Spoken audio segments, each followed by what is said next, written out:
One of the interesting facts I heard on the radio on the way in is that this time of year, the gyms fill up. Yeah? And actually, it's a standard practice in the industry for gyms to hire in additional equipment. But they only sign 30-day hire agreements because they know that by the end of that month, that equipment can be returned and the gym is restored back to normal.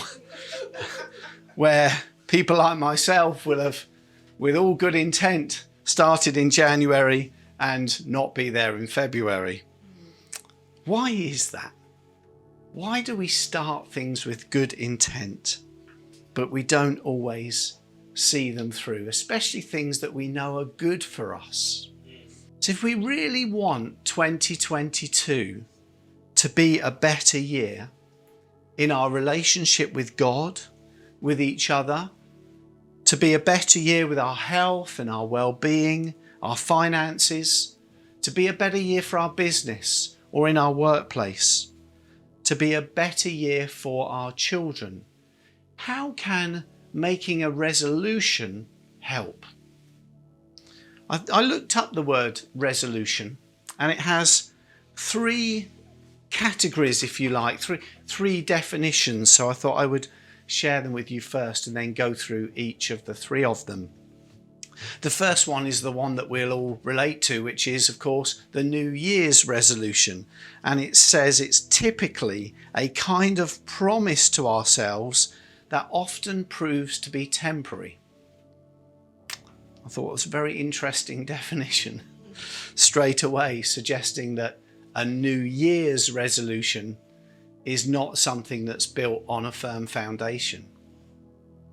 The second is a resolution that relates to the size of a digital image that a camera produces, measured in millions of pixels. The more pixels, the better quality the image, the resolution. And the third is a more firm and solid resolution. It has a firmness of purpose. It has a determination to create change for the better. It's more permanent, life-changing, transformational. It's a firm resolve, if you like. So with those three in mind, let's go through each of the three. Let's go back to this temporary New Year's resolution.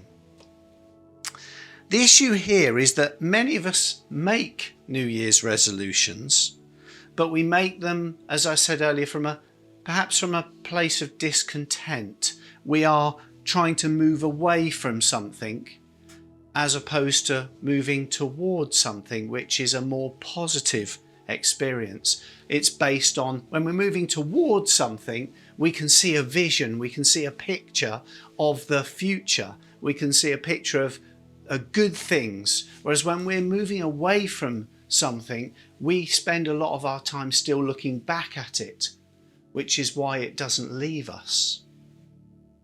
There's a very interesting analogy about driving a speedboat. If you've ever been in a speedboat, which I've had the pleasure to be in, and you're traveling at speed, you know how important it is to keep your eyes focused ahead to see where you're going, because you're traveling across that water at a great speed. Similar to a car, I suppose, if you're going down the motorway, you need to keep your eyes firmly fixed on where you're headed.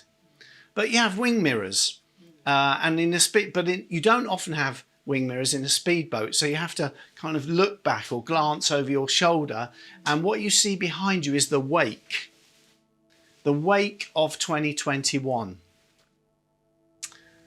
Don't spend all your time just looking back at the wake of 2021, because you can't change that. What you can change is the direction of 2022. And when it comes to setting resolutions, for them not to be temporary, for them not to be based on keep looking back at that wake and why this doesn't happen and what's happening here and this situation and this problem, focus on the future And in doing that, you'll create a longer term resolution. I've learnt this for myself. Too often I've looked back at the past and I've held on to those things that have held me back. And then guess what happens?